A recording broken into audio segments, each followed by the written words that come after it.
So a lot of fans don't seem to like Yamato, and they don't want her to join the crew. Some people say it's bad writing, and others say she's a boring character. But do you want to know the real reason people don't want Yamato to be a Straw Hat? It's because of the monster trio. The truth is, people are mad that Yamato is stronger than Zoro, and especially Sanji. Yeah, so I already made a Yamato video a long time ago. You guys can go watch that if you want. This is what the thumbnail looks like. It should be on my channel. It's about a month ago.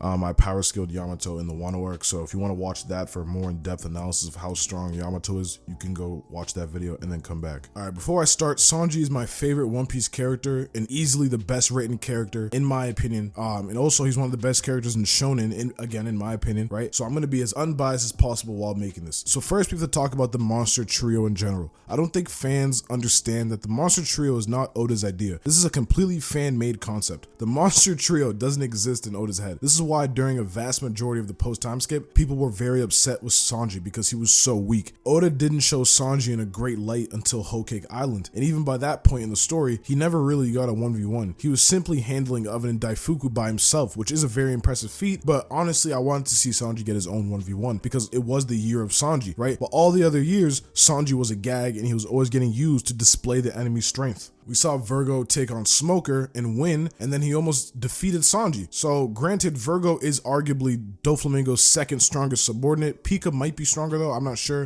debatable. I think Pika might be stronger just because of the Del Fruit he has, but some people think Virgo, but that's not important. All I know is Sanji was about to lose to Virgo, and this was before Virgo even used his full body armament. Then Sanji came to Dressrosa and almost got folded by Doflamingo with very low difficulty. This is one of the scenes that made fans angry, but me personally, I was okay with the scene because Dofi was the main villain, so Sanji wouldn't have stood a chance anyway. I think Zoro, to be honest though, probably would have stood a way better chance just because, again, post-time skip, Luffy and Zoro looked to be a lot stronger than Sanji, and that it was just very evident. My point is, the monster trio only exists because Sanji is the third strongest on the crew. But when we get to Wano, did Sanji get as much shine as Luffy or Zoro? Clearly the fuck not. Did Sanji get as much shine as Yamato? Absolutely not. People hate to admit this, but Yamato's feats are better than anything Zoro Sanji did this entire arc. She fought against Kaido for as long as she did. The fact that this is even a debate is ridiculous, and it shows how delusional One Piece fans can be when it comes to their favorite characters. I think everybody has underlying biases, and I do this sometimes too, but when it comes to this, I really think it's very clear Yamato is stronger than them. For example, some fans may remember when Jinbei joined the crew, and people were upset because Jinbei at that point in time was stronger than Sanji, which honestly might be true, and before the raid suit, Sanji was likely not going to defeat Jinbei, but however, with Sanji's new Kryptonian powers, he's definitely stronger than Jinbei, and I believe that he can take Yamato or Zoro to high diff, maybe extreme diff, but this idea that Sanji must trail directly behind Zoro is pretty delusional and it's nonsensical. Only 3 of the Straw Hats have ever fought against Kaido this arc, and that is Luffy, Zoro, and Yamato, if she is even a Straw Hat. If that isn't enough to tell you who Oda thinks is stronger, I don't know what is. It is painfully obvious Yamato is more powerful than Sanji, and when it comes to Zoro, his Haki might be more potent than Yamato's, but he can hardly control it without dying. In a 1v1 scenario against Kaido, Zoro would get washed. Sanji would get washed even worse because, as we know, Sanji's weaker than Zoro. Flying Dragon Blaze, this powerful attack that made Kaido panic, right? Don't get me wrong, very powerful attack, and I honestly like more powerful than the attacks Yamato was using, which makes me think this attack might have had some Conqueror's Haki in there, but anyway, this attack was only made possible with Law's help, so without Law, that attack goes nowhere. Also, Big Mom told Kaido to dodge because it's dangerous, meaning that attack is powerful, but Kaido in dragon form easily dodged it, so if he was in hybrid form 1v1 against Zoro, he would have definitely dodged the attack effortlessly. So that's just a fact, right? We also have to remember, we saw Zoro fight against Kaido with the help of Law and Luffy when Kid and Killer went to fight Big Mom. He got to scar Kaido, and this is why I think Zoro's Conqueror's Haki is stronger than Yamato's, because he seems to have done more damage. The only issue is Zoro wasn't even in control of his Haki during this. That one-time attack that he got on Kaido, that one-time scar, that was not even a conscious use of his advanced Conqueror's Haki, and he does not even finally learn to use it against King, and it's so strenuous that he almost fucking died just from using it. Yamato clearly has a much better mastery over a Haki than Zoro. It makes a lot of sense too, because the first time Kaido knocks out Luffy, he tells Luffy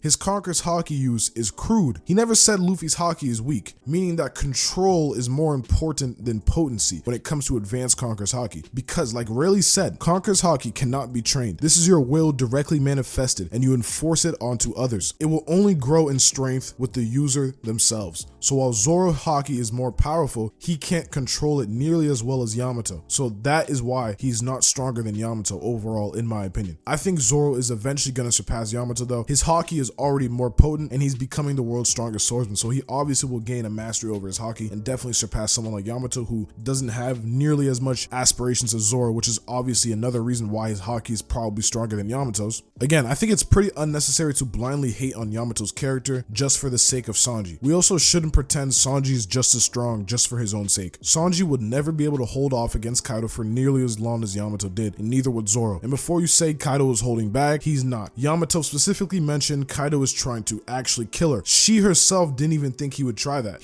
She herself did not think Kaido would go as far as to actually try and murder his own daughter. And again, this was shown even before the fight against Kaido. When Luffy takes off the cuffs, Yamato was surprised that they were actually explosive. She is very surprised that Kaido was willing to kill her. She's very surprised by that. So I wanted to just get that point across. Yamato did not fight a suppressed Kaido. I've heard that excuse very, very much across the past couple of days. And no, she did not fight a suppressed Kaido. Sanji was already a little bit stronger than Queen, to be honest. Honestly, I didn't feel like Queen had the upper hand at all. And then Sanji went and got his Kryptonian powers, and he was significantly more powerful than Queen. So he didn't get nearly as difficult as a fight as Zoro, and especially not Yamato. Yamato went into that fight knowing she can't win and held her own against Kaido. Sanji went into a fight and was bound to win from the start. Because if we're being honest, Queen was never that much of a challenge for Sanji. Let's be completely honest. So to compare Sanji getting a victory versus Queen compared to Yamato fighting against Kaido, it's impossible to compare, because not only is Yamato's opponent 4 times stronger than Queen, Sanji himself is literally stronger than Queen. There was also no point in the fight where I was like, yo, Queen is gonna win. Like, I genuinely never thought that. Like, Queen got some hits and I was like, yeah, okay, that's cool. Sanji's about to bounce back. Like, there was no point in the fight where I was like, yo, Queen's gonna win. Let's be honest. Besides the time he crushed Sanji's entire body, that was the only time I thought Queen had a chance. I just feel like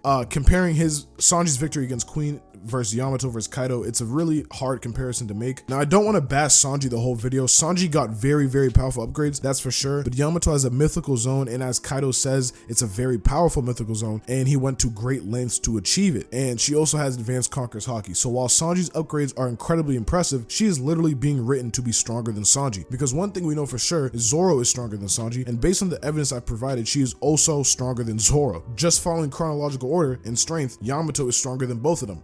I'm being quite frank. I refuse to be biased just because I like Sanji's character. I'm someone who is capable of enjoying a character even if they're not as strong as I wish they were. If it were up to me, Sanji would be stronger than Zoro because his abilities are way better than Zoro's, but he's not stronger than Zoro. That's just how the story is being written. We have to remember, Sanji doesn't even fight with his whole body. Sanji has literally been handicapping himself this entire One Piece story. He doesn't even fight with his hands because he's saving his hands to cook. In Sanji's mind, he is not a fighter. He is not aspiring to be strong. He knows that he's the 3rd strongest on the crew, so he has to step up and help Luffy and Zoro get Luffy to be the Pirate King, because he, as I just said, is the 3rd strongest, so he knows he has to help Luffy. Now we got other strong people. Now we got Yamato, Zoro, and Sanji. They can be the top 3 commanders. We got Jinbei, we got Franky, we got strong people now. So you gotta remember, like, at the end of the day, Sanji's role is not to be a fighter. He just happens to be strong, and I know he's a very good character, and I wish that Sanji were stronger than Zoro, but that is not how the story is being written. The story is being written for Zoro to be stronger, clearly, and Yamato is also stronger than Sanji. The writing is there, the evidence is there, the feats are there. I think with all the proof I just provided, Yamato is definitely stronger than Sanji. So in conclusion, the new monster trio is here, and if you don't like it, that sucks, because it's here to stay, and personally, I like it. And I also think they're all relative. I don't think Sanji is drastically weaker than Zoro or Yamato. I think he is definitely weaker, but he could definitely give them a really good fight. We have to remember, Yamato might not be here the whole time. It might be a Odin thing where she's only here for like 2 years or a year or so and she leaves. She might not be here for the whole time. So if you don't like Yamato, that might be some good news. She might not be here for the whole time, but I think you should give her a chance, because you might end up liking her character if you just give her a chance. Honestly, that's how it goes, because when I first started this arc, I hated Queen, but then I started to like his character more when I saw how funny he was. Like, Queen, in my opinion, he is a joke in terms of strength, but when it comes to his character, I do like his character. He's a good scientist. He's pretty petty, but he's really funny. He's funny. He's a good scientist, and I like that Oda can make strong characters funny, because that's a good